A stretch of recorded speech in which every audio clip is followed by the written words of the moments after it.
To replace the loop belt on the back of the wire mechanism, loosen the two M4 screws which hold the tension and motor mounting bracket in place, so we've got some adjustment side to side.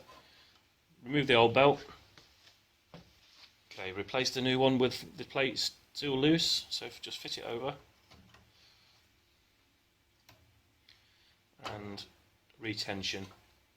Okay, so when you're retensioning this, you don't want it over tight, you just want enough tension in there, so just a bit of movement. You don't want to put too much tension on it because it will pull on the shaft of the motor too much, so just tighten one up.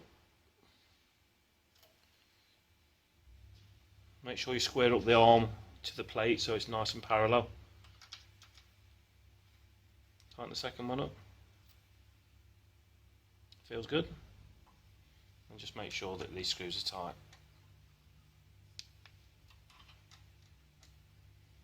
Just move the wire arm up and down.